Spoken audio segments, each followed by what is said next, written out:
Highclere Castle in Berkshire. For nearly 80 years, the occupants have lived out their lives in the grip of the most famous curse in the world. The owner is the 7th Earl of Carnarvon. His family's ancestral story has become entwined with that of a dynasty that died and cursed his kind 3,500 years ago. Lord Carnarvon has been to Egypt, but like his father, refused to go to the dark birthplace of the curse. His second son, Harry, is equally wary of the curse. This is my great-grandfather, the 5th Earl. I suppose the best way of describing him was that he was the sort of Indiana Jones of his day, in that he drove one of the first cars, and he was an early photographer. De Havilland flew his first plane here at Highclere, and he was involved in, I think, all of these exciting things. And he crashed his car, apparently. When he had his accident, that gives an idea of the accident, because there, as you see, he was travelling over the speed limit, first person to be head up speeding in Hampshire, on the bit of road which is now the old A34. And in those days, if you had enough money, your doctor would dispatch you to Egypt to recuperate in the dry heat thereof. And that's where he went. That's where he met Howard Carter, and so began the great quest to find the tomb of King Tut. November 1922. Howard Carter telegraphs his financial backer, then in England. 3 weeks later, Carnarvon was back in Egypt exploring the tomb of Tutankhamun. By entering, he invoked the pharaoh's curse on all robbers of the tomb. 3 months later, Carnarvon was shaving, too close to a fresh mosquito bite. Apparently cut himself shaving and got infected, septicemia set in, and he died of blood poisoning. And when he died, all the lights apparently went out in Cairo, and his little dog that he was devoted to, which was in the housekeeper's room here at Highclere, let out a bark and dropped down dead. And it was those sort of things which produced the story of the curse of the Pharoahs.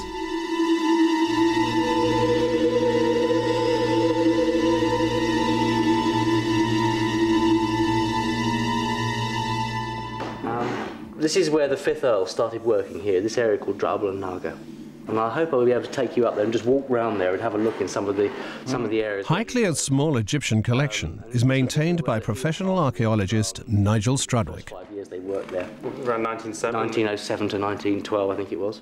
Geordie, son and heir to Lord Carnarvon, has hesitantly agreed to go to Egypt and be the first in his family to retrace his great-grandfather's doomed footsteps. Adrian Wiley is the business manager at Highclere. He wants Geordie, full title Lord Porchester, back in Egypt, confronting the potentially lethal curse. It's a colourful image that could shift a lot of souvenir pencils and pots of jam with Highclere's name stuck on them. So why is this trip of interest to the castle? I think from my point of view, and from the castle's point of view, a sense of history yet again is repeating itself. 75, 76 years after the great discovery was made, the family yet again are embarking on another adventure, this time with Lord Porchester. Do you think he's going to enjoy it? I think Geordie will enjoy it. He's been a late starter, he's had a few refusals. He's getting married in February, and quite right. His fiancée feels a little reluctant to lose her new amour so quickly. And so Highclere's archaeologist Nigel Strudwick and his wife Helen are guests of honour at the reluctant Geordie's farewell dinner. When Nigel joined us, having been highly recommended from the top man at the British Museum, we couldn't be more thrilled, because the role of archaeologist, Egyptologist at Highclere is a very important one, and something that is very important to Lord Carnarvon. Why don't we drink the health of Geordie and Professor Strudwick and Mrs. Strudwick, and they have an enjoyable time in the Valley of the Nobles. I'm sure we will. So we drink to all of you. Thank you very much. Thank you. And good health. Thank you. Yes.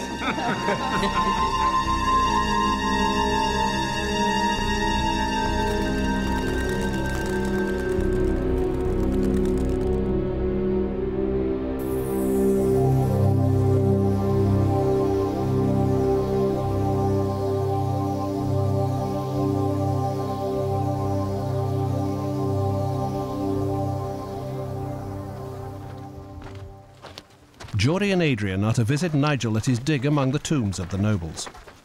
He's looking for the burial place of Sennerferi, who was the equivalent of the Chancellor of the Exchequer to the warrior pharaoh Thutmosis III 3,500 years ago. To find Sennerferi's grave intact would be quite a prize. يلا اللي فوق ضايع ايه بتاع 4 6 عدة ايه اللي بدنا نقول وصل هاي اقول ماشي لغايه ما يوصل تحت. Nigel has excavated a shaft in the courtyard of the tomb complex. He is hoping that it will reveal a secret door leading to Sennerferi's grave and elaborate burial chambers. At 40 feet, this is an exceptionally deep burial shaft. I'm sure we shall be striking something interesting soon.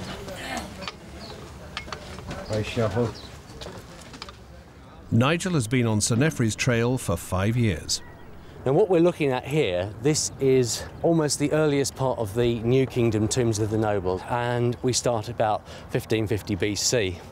Now the tombs here mostly belong to similar sorts of classes of officials. Our Sennerferi, an overseer of seal bearers, that means he was a sort of person that dealt with financial matters, that sort of thing.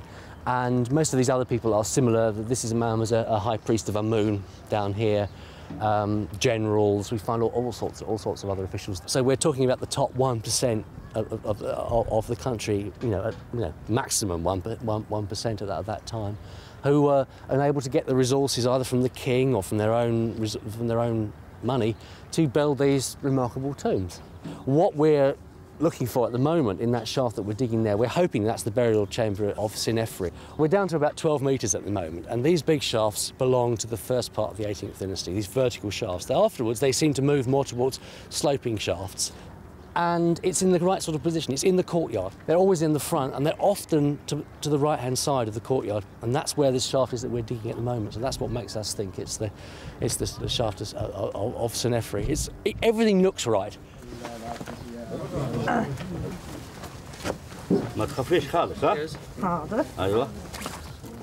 Adrian's dreams of a gold sarcophagus to grace the museum at Highclere are beginning to disappear. As the shaft goes deeper, Helen Strudwick has to climb down the rickety rope ladder to supervise the work.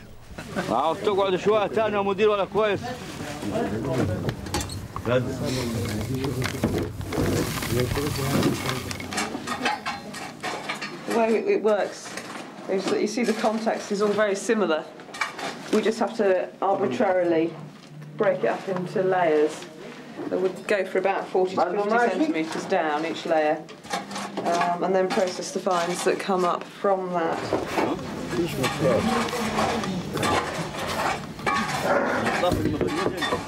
This is the name of the tomb owner, and his name's Sennerferi. This reads Nefer, and this reads E, and this is the end of the wall. So this is a piece of granite, and it's from a false door. And we've been finding many, many pieces of granite all around the tomb as we've been excavating. And as if somebody took the false door out from the tomb, because it was fixed in the wall, smashed it up, and then it's just in the debris. A few bits of false door are no substitute for finding the real thing. The excavation proceeds in a relaxed Egyptian manner that Geordie's great-grandfather would have recognised. One man, however, won't be keeping up with the breakneck pace of Nigel's dig. I don't care for the dust, and I've only spent about 2 hours perched on top of the hole, seen very little work. But I must compliment Nigel when I see him, because there must be many, many tombs here, but very few tombs with a well-appointed cafe, restaurant, bar on the doorstep. I don't normally drink Heineken at 9 in the morning, but when I've been up here for several hours already, it seems totally appropriate. Nigel takes Geordie into Sennerferi's rock-hewn chapel, next to the courtyard, where he has uncovered more burial shafts. I seem to be predestined in Egyptology to choose tombs with lots and lots of shafts. This tomb has got 9 shafts. And this is why it's taken us just a long time with the archaeology. Now, the shaft outside, that may well belong to Sennerferi, but these ones here are nothing to do with Sennerferi at all. And what in actual fact has happened is that this is a tomb that was reused in the later periods of Egyptian history. After the New Kingdom, they didn't really build many more tombs, and what they did, they took other tombs and just cut new shafts in them and bury themselves in that. And what they've done here, there's no fewer than 5 shafts in the back of this tomb. But this particular shaft is a typical example. It's about 4 metres deep. What you can see here that's really interesting is that large mud brick wall down there, because this is our equivalent in here of, you know, the sort of sealed doorway of Tutankhamun. It's not sealed, but what they did, they built up a large brick doorway once the burial was made, built it right up to the ceiling with mud bricks, and plastered it over, and then filled the shaft with rubble to stop people from going down there. Okay. Geordie has a healthy respect for tombs protected by curses, but Nigel's enthusiasm is proving irresistible. Any Give me your hand. Yes. Okay. Slowly. No problem. Okay. Any last happily into the depths of the earth. Okay, no problem. Any last words, Geordie, for Fiona, just in case you don't make it? A little something emotional, or none too delighted to see me descending down this ladder. Just in case your message needs to get back, I'll stay up here. I'm looking up. What beautiful ceiling up there. كيف عليك يا مدير؟ كده ممكن أنا شغال.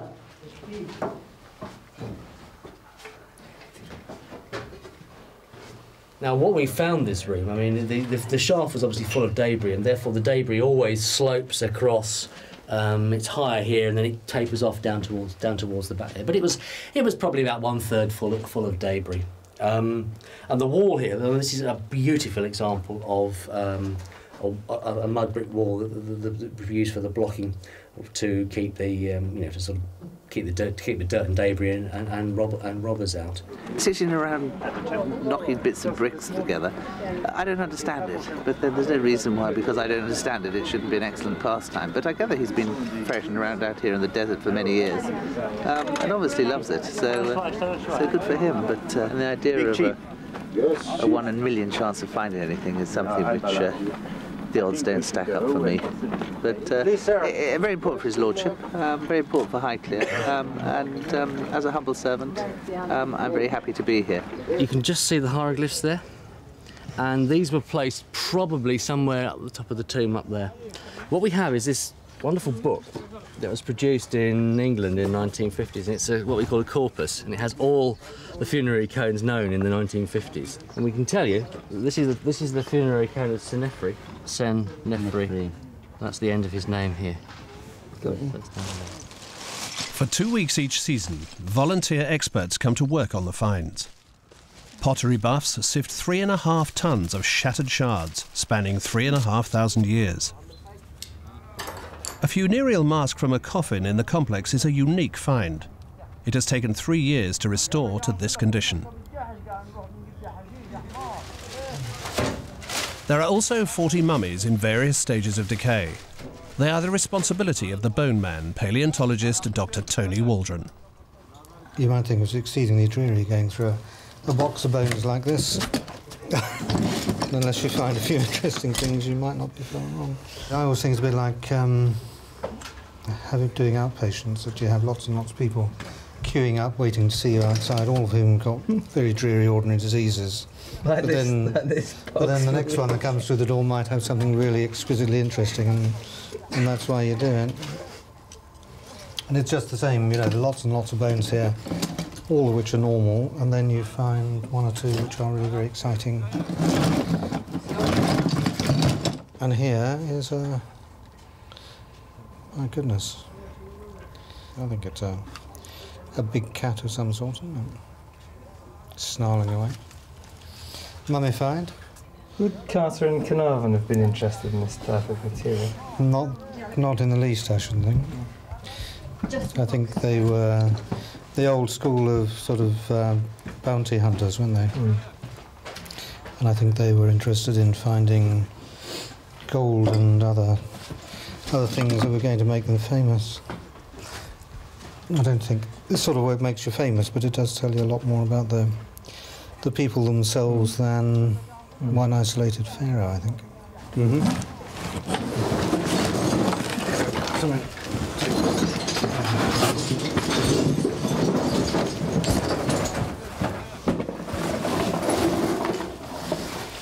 No, I mean, that's really very fine, isn't it?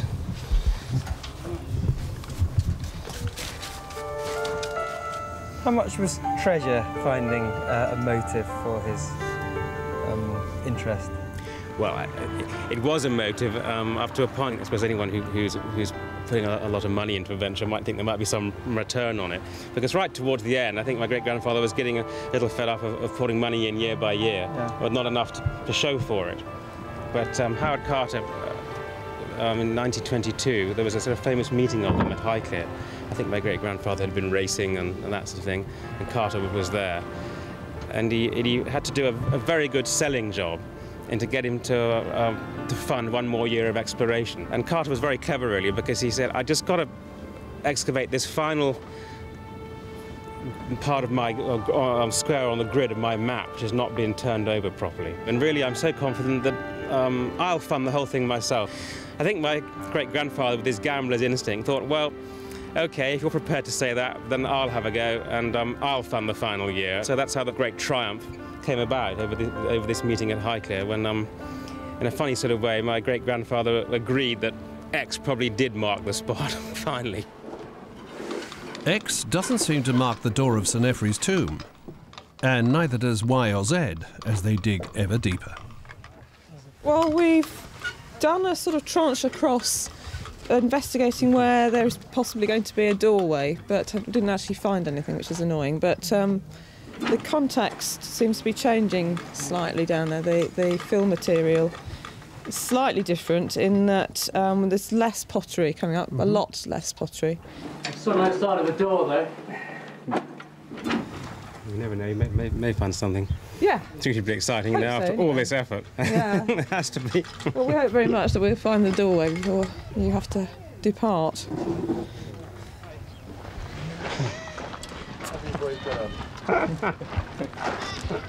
Hi.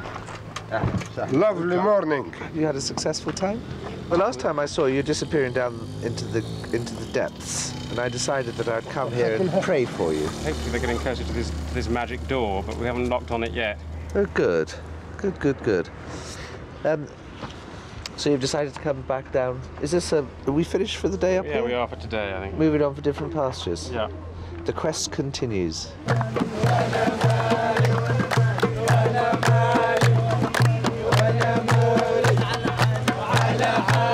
Adrian and Geordie return to their hotel, braving the street vendors of Luxor on the way.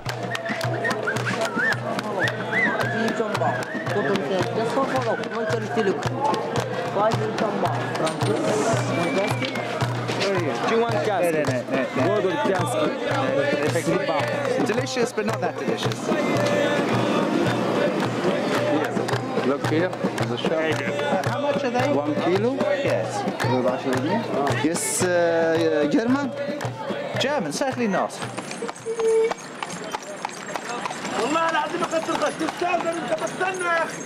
ولا مستنى يا اخي. What's inside hotel? With the palace, yes.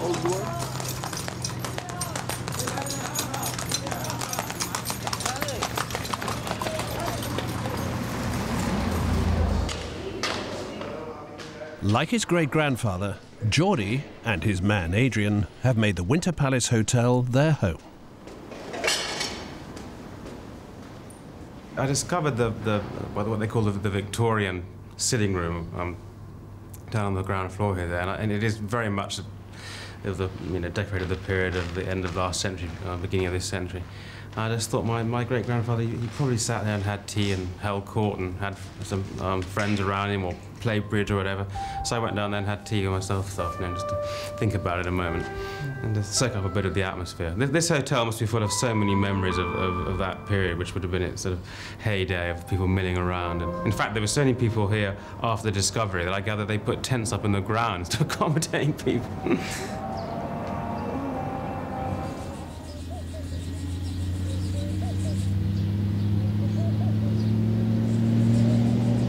News from the dig soon interrupts the tranquility of the afternoon. The message back at the palace was return immediately, door found, which was very exciting news to have sent up to one's room.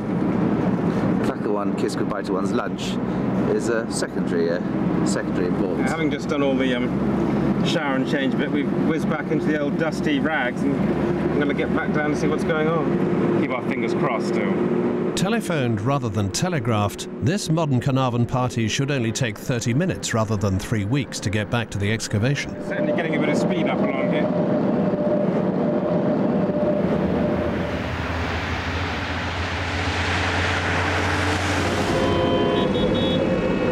Assuming the mummy's curse doesn't get them first in an Egyptian multiple pile-up.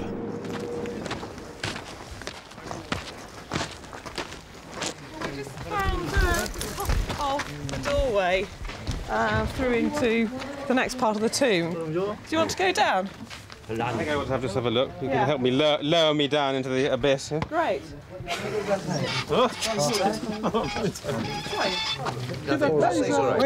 okay. You're just reassuring that it's safe. واحنا عندنا نحملوه نرسل. Keep tight. Okay, that's it. Yeah. رقع مدير. Tell me where my feet are, go. Yeah. Keep going down. Slowly but surely, Adrian's precious charge is lowered into the abyss. Down. No, you can only get your toe on there, I think. You okay? Yeah. You're on. Nigel, can you see where his feet are going? You've got a good firm grip on that. Yeah, don't worry about it. They can pull you right up. Okay. How far to go now? It's about 2 rungs off the bottom, I'd say. Right, another one. And another one. And you can go. You can move up to your right onto the floor now. Oh, brilliant! Whoops, hang on. There you go. Great stuff. Okay, there he is. He's here. That's it. He's on the ground now. Yeah. There he is. Well done. Hello there. We meet underground. Yes.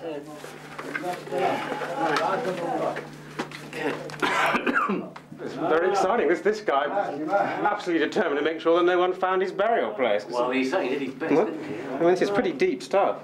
Well, I mean, you know how your great-grandfather felt. I mean, except he didn't have to go down a sort of 13-metre shaft. Right, so where we're... You need to look in through there. Oh. And mind you, because your hat might fall off as you bend down, but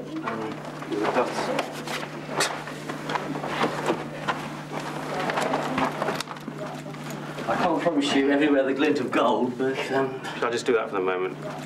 Don't put anything down here at the moment. Stanley, واحد دقيقة يا أستاذ من فضلك. Well, I'm looking through here into the great big cavity with lots of... Yeah, he hasn't got his hat on at the moment. Lots of rocks. The hole. Well, I can see at the moment goes quite a way back, maybe 20, 30 feet, and an awful lot of boulders and rocks down here at the moment. It was very exciting to look through into this chamber, which obviously hadn't been touched for eons, really. It was more the sort of gloomy, eerie flickering of shadows on the boulder. Oh, there's debris all over the place. And I do see, I think, one bit of pottery on one side. Oh, brilliant. So at the moment, it's debris and boulders and nothing that was, to my eye, obvious, but, you know, we hardly seen anything yet. So. Did you see any gold? That's the question. Did I see any gold? No, I didn't see any gold. I've got to be honest about that, but who knows what might be hidden beneath the rubble. Within an hour, Nigel has dug a gap. It's just big enough for him to squeeze through into the unknown.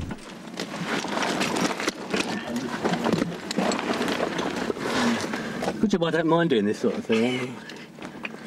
This is one of the hardest ones I've ever done, I have to confess. Usually, you know, you have to keep me out. I have to be physically restrained from going down these sorts of things. Really?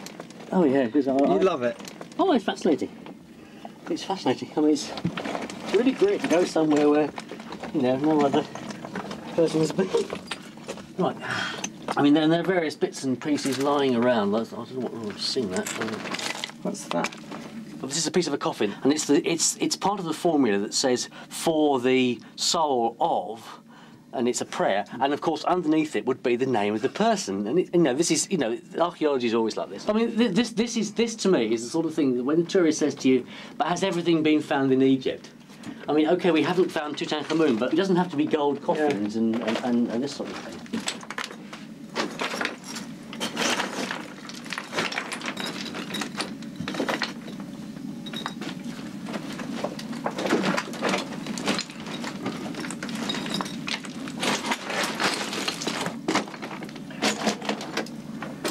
Well, that's interesting.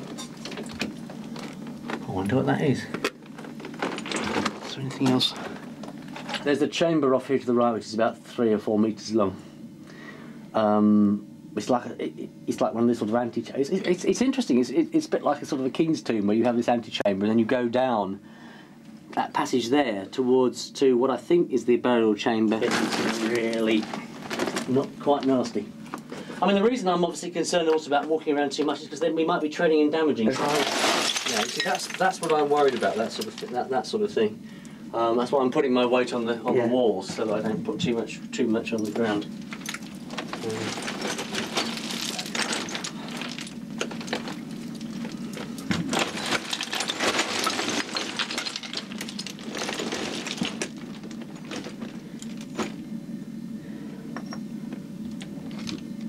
You can just see there's small pieces of pottery, pieces of wood on the surface, piece of bandage down here. As far as I can tell, we are at the end of the tomb now. So I think this is, we might be looking at his burial chamber. What would happen to thieves in the old days when they... In pharaonic times? Yeah. They were impaled on stakes.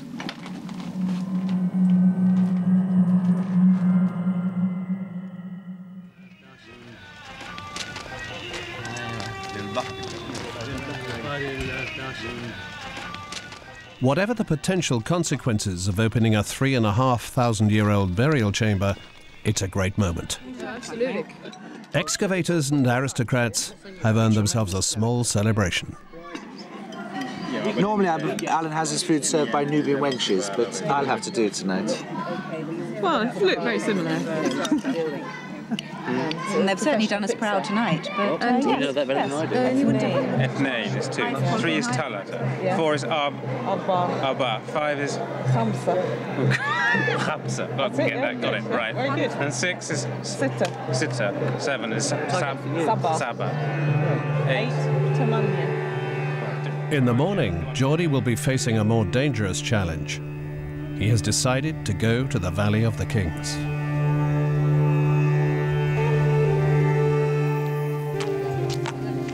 The son of the Lord Carnarvon, reputedly killed by the Mummies' curse, never put a foot in Egypt.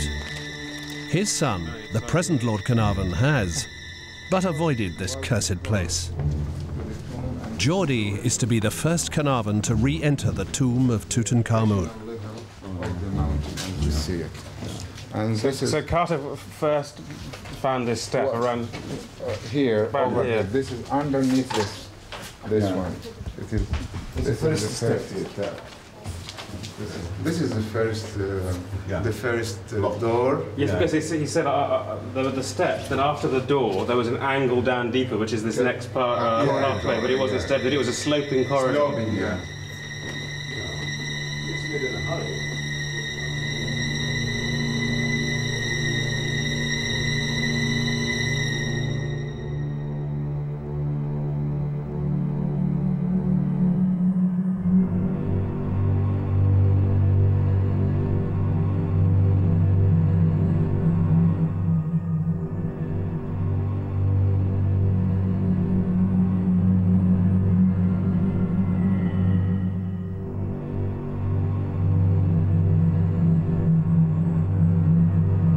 I can just imagine my great-grandfather being here and seeing these wonderful objects, being a feast for the eyes. You can just sit and stare at it all for some time.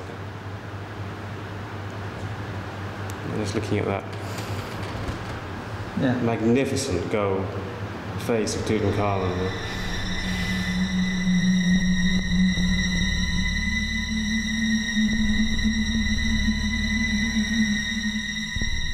How are you feeling? All right? I'm feeling fine. Adrian's winding me up as if I should be suddenly feeling a bit weird.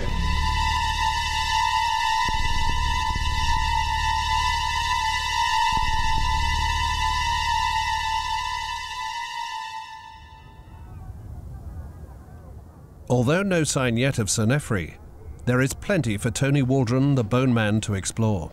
What's that? Well, it's pelvis and a pair of legs, but it's actually difficult to see. But it's solidified in a great sheet. Well, the Egyptians, as you know, had to be resurrected intact, and so they had to ensure that all the bits were there. So the males were often given something to ensure that they survived intact. So, yeah. All right. That's an artificial penis. What would have happened to the original? Well, it would rot off. It's nasty, nasty thought, chaps.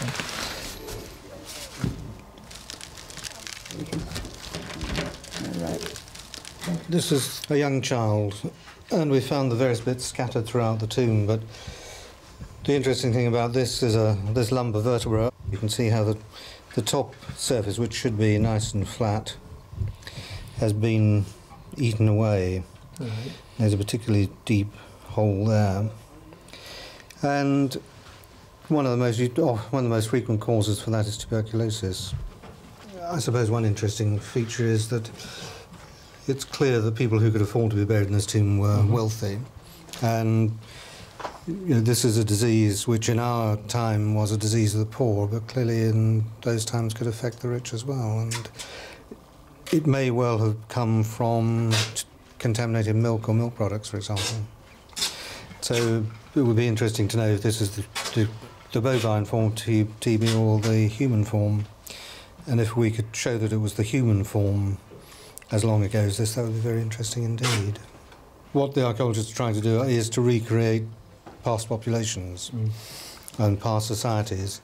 And what we're able to do as bone specialists and paleopathologists is actually come face to face, literally in some cases, with members of that population.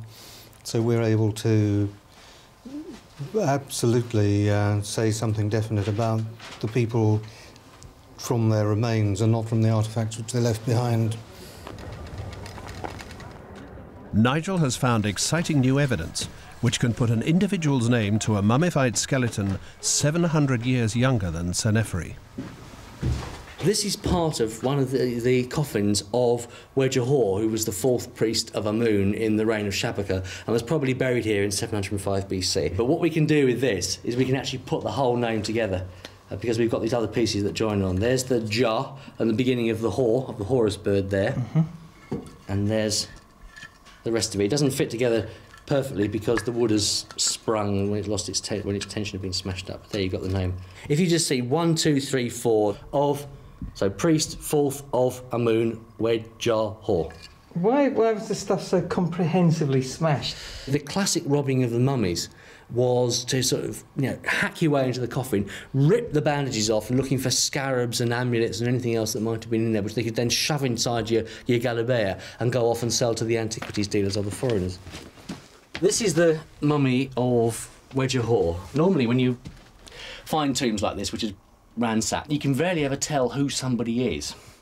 Now, we've got bits and pieces of coffin with the name of Wedjahor on it. In the same area as we found this mummy, we found some linen with the titulary of King Shabaka on it. He came to the throne about 716, 715 BC, and in about his 2nd year he pulled the whole country together, so he was a sort of very important king. And then next to that we found a piece of linen which has got the titles of Wedjahor, 4th priest of Amun, and so on, and then it said there's a year 10 down there. So we thought, aha, Wedjahor buried year 10 of Shabaka. Now that means year 10 of Shabaka is about 705 BC, sorry. And on one of the legs that we were able to join with this mummy, on this leg there was another bit of linen, and this bit of linen on it gave us part of the titulary of Shabaka. So what we've done is, we've done the old sort of Sherlock Holmes archaeological deduction thing and thought the probability of there being 3 bits of linen to get in the same sort of area that belong to different people is pretty low. And so the very fact that we've got Shabaka linen on here, Shabaka linen separate, Wedjahor linen separate, but all in the same area means that this is the body of Wedjahor. And this is really unusual when you're talking about a ransacked tomb like this one, because you find bodies, you find hundreds of bodies in some tombs we were in before. You can never point at one and say this is somebody. And it's really, really great for us to have this body down here, this man about whom we knew so little before we found his tomb. But now, we can date him with a precision that's, almost unheard of at that particular period. The mummy's curse, if that is what it was, finally killed Lord Carnarvon in Cairo in 1923. Geordie has decided to leave the dig to find out for himself exactly where his great-grandfather died. Reading about the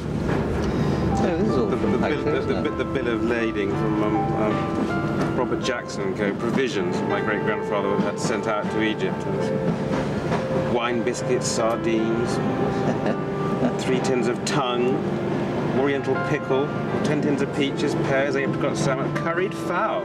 Wow, we haven't had any curried fowl yet. He travelled with his daughter, Lady Evelyn, quite extensively. I think she'd accompanied on a number of these trips. Outside that, I guess he might have had a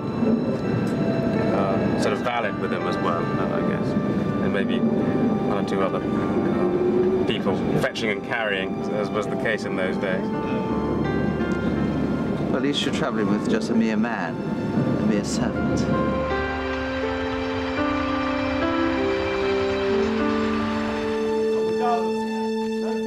Two-way intercom. Theoretically, it will allow us to communicate easily from top to bottom of the shaft. That's the theory, anyway. Back at the dig, Helen and Nigel have only 2 weeks to find final proof that this is Sennerferi's burial place. They must up the pace, and so have hired a crane to clear the rubble and widen the shaft.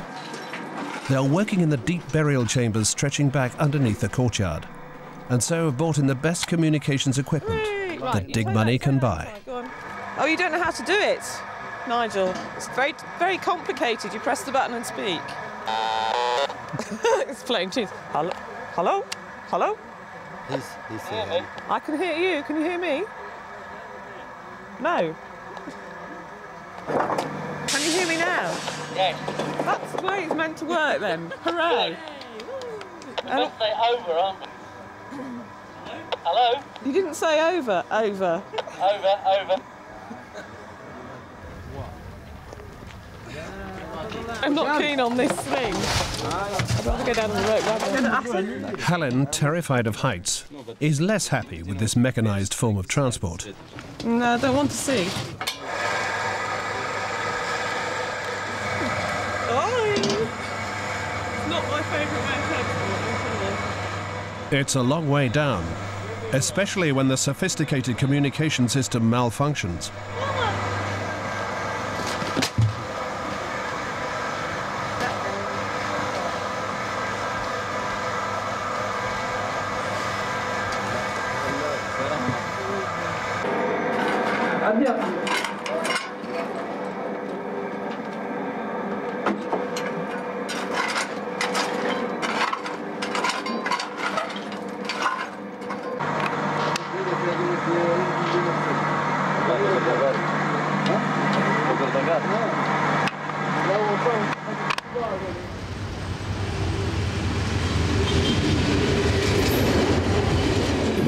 Mosquito, I think, in Aswan in the south, where he'd gone for a short time.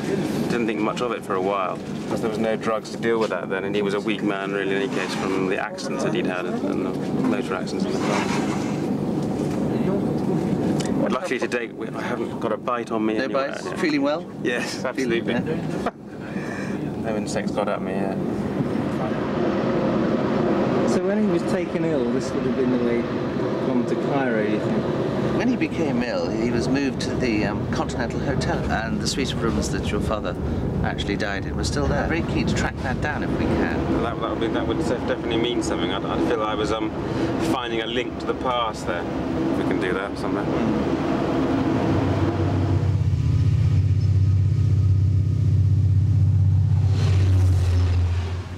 Right, let's have a look what we got here.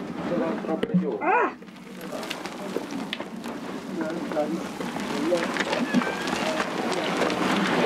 What this dust here is all from the shaft. It's all backfilled into here. I hope this doesn't go on any further. I'll take my hat off at this point. No, it doesn't. I don't think. It sort of stops there. A nice skull here. Got some teeth left intact. Oh. Ow. These are bits of mummy bandage that have been peeled off when somebody's been stripping mummies around here. What have we got here? There's another bit of skull there. Some ribs, look here. Even though they're sort of tiny little things, it just is so exciting to sort of learn about a culture from the past. And I don't know, I get this incredible feeling of closeness to these people. Then you remember that this was a person loved by his friends, his family. Poor chap. I've not seen a mummified baby as well preserved as that before.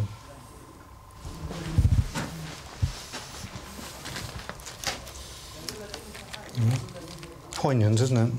I think one does feel a bit more upset by the death of children that age. So well preserved, could almost be sleeping, couldn't it? I feel a kind of empathy with these people, and so I don't feel that we're sort of desecrating their burial places or anything like that, which some people I know find difficult. And we had a student with us one year in the other tombs that we were working in, and it used to be quite interesting because the underground work was all rather like this, mounds of stuff like this with legs sticking out and, you know, a skull here and an arm here in quite a grotesque position. And anyway, the first day that she was there, we sort of gave her a talk around about what we were doing. And I took her into all the underground rooms and we were scrambling around and crawling past bits of body. And it never occurred to me that she might find it difficult at all. And we got back to the surface and she said, I'm sorry, I can't go back down there ever again. And I was so upset because she was there meant to be helping us, of course, which... so we know it sort of limited what she could do for us. But also I just felt so terrible that I'd never thought that it might upset anybody.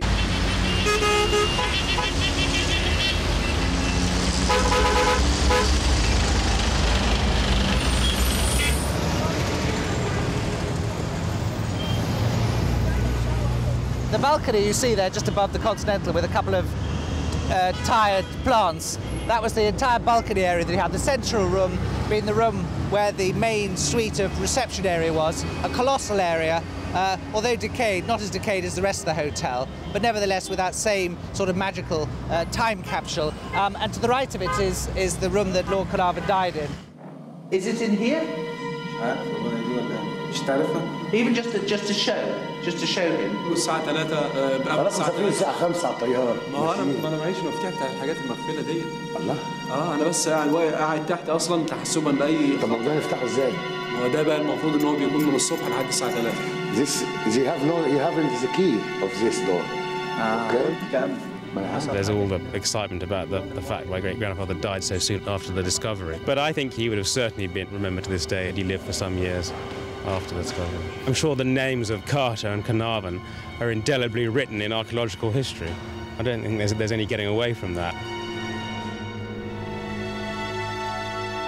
I think initially there was a very much a sort of the approach like let's go and do a bit of archaeology because we're here for our health or something like that. But then Carnarvon did that and he got interested in it and he got Carter in to help him. And Howard Carter did on the tomb of Tutankhamun the best archaeological job that was done at that time and would still have, I think, been pretty good today. You know, things are going to change and people in 100 years are going to be looking at what we did and saying, my God, they were terrible in those days, but we're doing the best that we can with what's available to us at the moment. I mean, I think we have always felt that if you feel something needs doing, you shouldn't just talk about it and say to people, oh, you know, something ought to be done. You ought to get on and do it yourself. I mean, we've always felt that, and we decided years ago, with very limited means, to start working out here.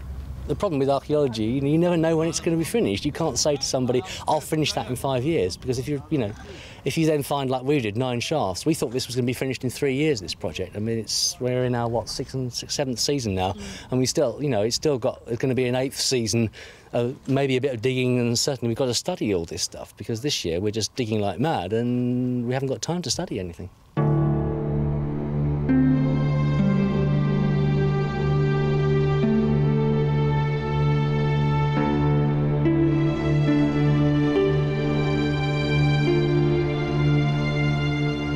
It took Howard Carter 10 years to catalogue the wondrous treasures of Tutankhamun, now in the Cairo Museum.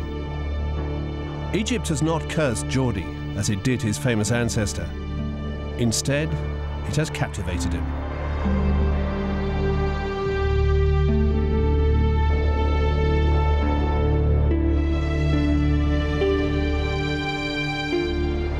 He's absolutely bowled over. I don't think I've ever seen him quite so entranced by it all. He's in a world of his own.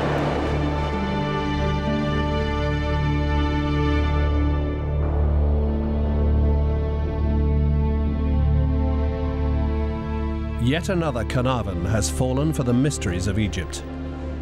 Adrian Wiley has succeeded in continuing the link between the Carnarvons and their Egyptian heritage.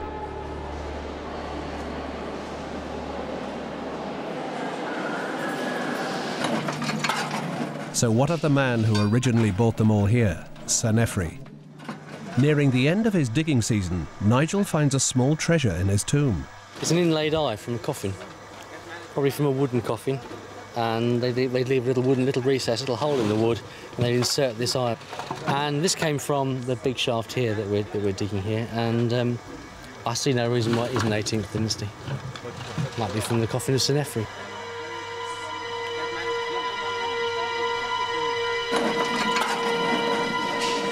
Just a few days before the dig finished, at the end of December, we got into the burial chamber, went through all the stuff, enormous amount of stuff there, and it's all turned out to be 18th dynasty, all contemporary with Sennerferi, lots of bits of papyrus, really tantalising stuff, bits of coffin, and one of the most interesting things of all was a head that we found beautifully mummified with sort of the lips modelled in the bandages, and we're pretty sure that's Sennerferi. We found him. No gold and no treasure in this tomb. But the bones and mummy linen of Sennerferi and those around him have helped fill another gap in our knowledge of life and death in ancient Egypt 3,500 years ago. I'm sure great-grandfather, as he was lying there in Cairo from about the middle of March to when he died in early April 1923, he must have realised he was getting sicker and sicker with blood poisoning and septicemia, that he wasn't going back to his beloved Highclere. I expect sitting there in the Continental Hotel in Cairo, I'm sure he was thinking of its wonderful park and the castle and everything all at the same time. All sorts of conflicting emotions about this great discovery in Egypt, but yet wanting to be back home, probably.